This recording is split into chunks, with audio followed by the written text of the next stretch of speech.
RTI with Surinder Kumar को like, subscribe और share करें। साल 1947 आजादी मिल चुकी थी, लेकिन एक नए देश की तस्वीर अभी भी बननी बाकी थी। आवाजों का जो हुड़दंग था, उसके बीच एक सवाल हर किसी के दिल में था, अब आगे क्या?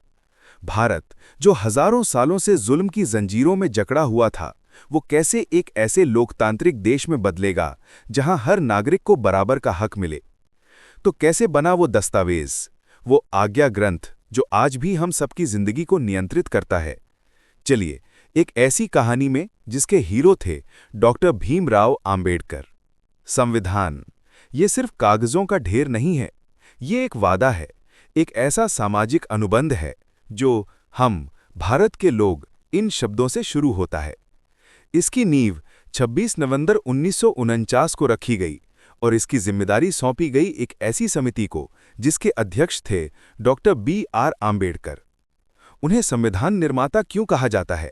क्योंकि वो सिर्फ अध्यक्ष ही नहीं थे, वे इसके मुख्य वास्तुकार थे।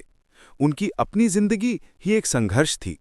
जिस व्यक्ति ने अपनी जिंदगी में जातिगत भेदभाव झेला हो, वो बेहतर जानता था कि एक ऐसे देश की क्या जरूरत है जहां न्याय, स्वतंत्रता, समानता और बंधुत्व सिर्फ कागज पर न लिखे हों, बल्कि हर नागरिक की जिंदगी का हिस्सा हों। पहला, प्रस्तावना, भारत का क्यों। संविधान की आत्मा है उसकी प्रस्तावना। ये वो लक्ष्य है जो हमें दिखाता है।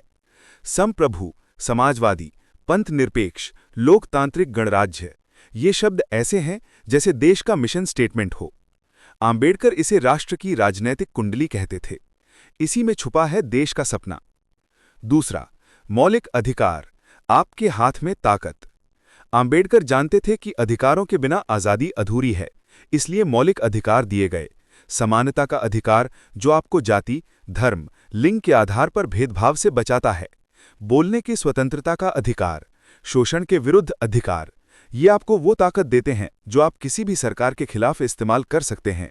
ये आपकी जिंदगी की ढाल हैं। तीसरा, नीति निर्देशक सिद्धांत, देश का नैतिक कंपस। लेकिन अंबेडकर के लिए सिर्फ अधिकार काफी नहीं थे। उन्होंने कहा, अगर अधिकार देना है तो जीवन जीने लायक होना चाहिए। इसलिए नीति निर्देशक सिद्धांत बनाए गए। ये सरकार को मार्गदर्शन देते हैं, लोगों को काम दो, शिक्षा दो, स्वास्थ्य सुविधा दो। ये वो आदर्श हैं जिनकी ओर हमें बढ़ना है। चौथा, संतुलन का खेल, आरक्षण। आंबेडकर जानते थे कि सदियों से पीछे छोड़े गए लोगों को अगर बराबरी की दौड़ में लाना है तो उन्हें थोड़ी बढ़त देनी होगी। इसलिए आरक्षण की व्यवस्था लाई गई।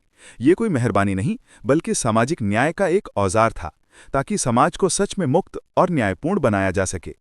लेकिन क्या सब कुछ एकदम सही था? आंबेडकर खुश नहीं थे। उन्होंने संविधान सभा में कहा था, हम एक विरोधाभास पैदा कर रहे हैं। हमारे पास राजनीति में समानता है, लेकिन समाज में असमानता है। उनकी चिंता थी कि अगर सामाजिक लोकतंत्र यानी भाईचारा नहीं आया तो ये राजनीतिक लोकतंत्र विफल हो जाएगा। उनकी आवाज आज भी हमें जागरूक करती है। आज हम देखते हैं कि हमारा संविधान कितना जिंदा है। सुप्रीम कोर्ट के ऐतिहासिक फैसले, आरटीआई, LGBTQ+ अधिकार, ये सब इसी जिंदा दस्तावेज की देन है। आंबेडकर ने एक ऐसा ढांचा दे दिया जिसमें हम आगे बढ़ सकते हैं। तो दोस्तों, डॉक्टर आंबेडकर का दिया हुआ ये संविधान किसी म्यूजियम की चीज नहीं है। ये एक जीता जागता दस्तावेज है। ये आपको आपका हक दिलाता है, आपको आवाज उठाने की हिम्मत देता है। ये सिर्फ वकीलों और नेताओं के लिए नहीं, ये आपके लिए है, मेरे लिए है, हर भारतीय के लिए है।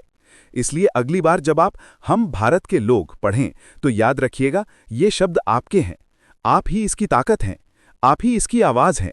संविधान को समझिए, इसकी रक्षा कीजिए, क्योंकि ये सिर्फ एक किताब नहीं, भारत की आत्मा है। समझें, सीखें, अपनाएं। जय भीम। चैनल को लाइक, सब्सक्राइब और मैक्सिमम लोगों तक शेयर करें।